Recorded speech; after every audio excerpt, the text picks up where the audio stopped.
Bismillahirrahmanirrahim.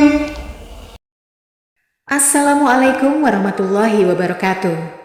Beginilah nasib seorang muslim yang berani meninggalkan ibadah sholat.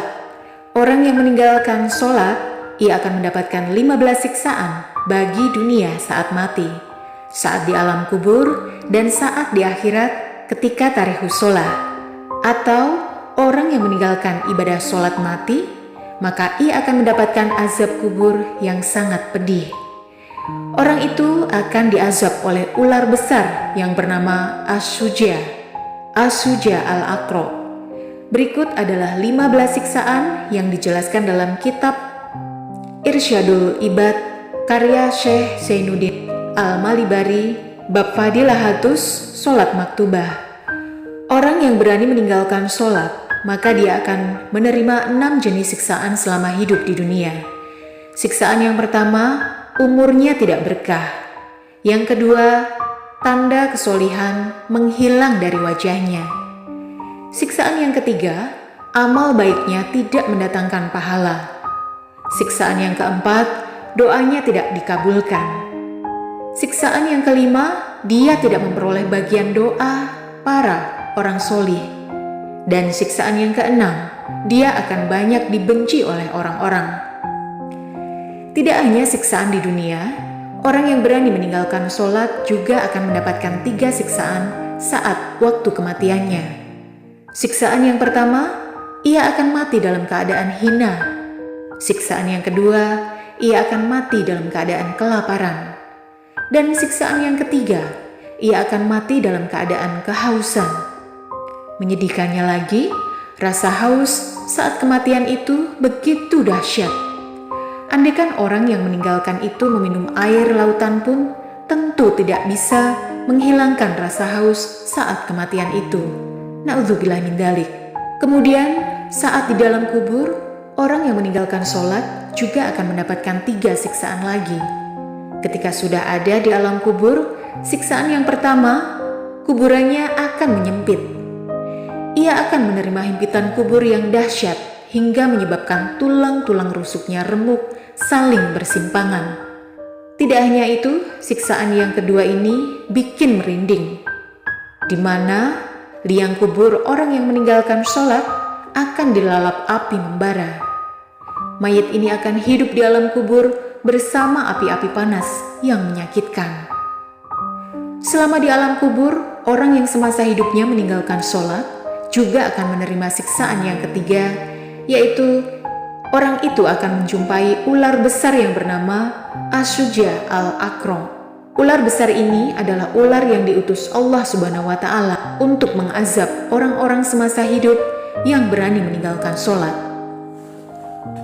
Ular ganas ini tidak belas kasihan dalam menerkam orang-orang yang telah mendurhakai Allah Subhanahu wa Ta'ala.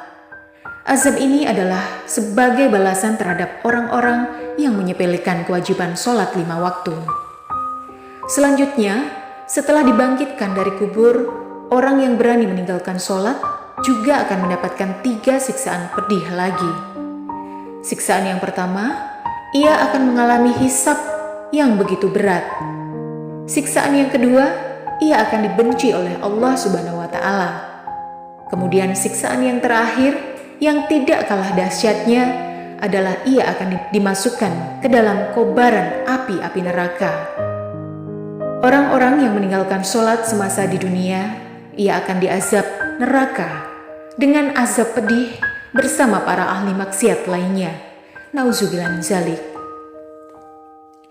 Saudaraku kaum muslimin dimanapun berada, Allah Subhanahu wa Ta'ala telah berfirman dalam Al-Quran Surat An-Nisa ayat 103, yang artinya, sungguh sholat itu adalah kewajiban yang ditentukan waktunya atas orang-orang yang beriman. Kewajiban sholat itu jelas sudah difirmankan Allah. Sholat pun tidak boleh sembarangan karena ada ketentuan seperti syarat dan rukunnya. Ada beberapa dosa yang diperoleh orang-orang yang berani meninggalkan kewajiban sholat fardu. Apabila ada orang yang berani meninggalkan sholat subuh, maka dia akan dimasukkan ke dalam neraka jahanam selama 60 tahun lamanya. Coba bayangkan saja, satu hari di akhirat itu sama saja dengan 1000 tahun di dunia. Jadi, apabila 60 tahun di akhirat, maka sama halnya dengan 60.000 tahun di dunia. Betapa mengerikannya azab neraka itu. Tentu panasnya api neraka lebih panas daripada api di bumi. Selanjutnya, apabila ada orang yang berani meninggalkan sholat duhur, maka dosanya seperti orang yang menghabisi nyawa 1000 orang muslim. Dan apabila ada orang yang berani meninggalkan sholat asar, maka dosanya seperti halnya dosa orang yang menghancurkan Ka'bah. Dan apabila ada orang yang berani meninggalkan sholat maghrib, maka dosanya seperti orang berzina dengan orang tua sendiri. Dan apabila orang yang berani meninggalkan sholat isya, maka Allah tidak ridho ia tinggal di bumi dan segala yang dikerjakan dan digunakan adalah sebuah dosa. Dalam kitab Al-Fiqih, Al-Manhaj, Al-Mahtab Imam Syafi'i, dijelaskan tentang status hukum tarikus sholah atau orang yang meninggalkan sholat, yang artinya orang yang meninggalkan sholat ada kalanya karena ia malas dan berleha-leha, ada kalanya karena ia membangkang dan menyepelekan. Orang yang meninggalkan ibadah sholat karena membangkang tentang kewajiban sholat atau mengabaikannya, maka ia dihukum kafir dan keluar dari Islam. Dalam hal ini, hakim wajib memerintahkan untuk tobat. Jika ia tobat, mendirikan sholat, maka masalahnya selesai. Jika tidak, maka ia dihukum kutilah dengan alasan murtad dan tidak boleh dimandikan, dikafani, disolati, dan tidak boleh dikuburkan di pekuburan muslim karena ia tidak lagi muslim. Sementara orang yang mendirikan sholat karena malas, namun ia tetap meyakini akan kewajiban sholat, maka hakim wajib menyuruhnya untuk mengkodok sholat dan bertaubat. Jika ia tetap enggan, maka ia dihukum qatil sebagai bentuk had, namun statusnya masih tetap muslim.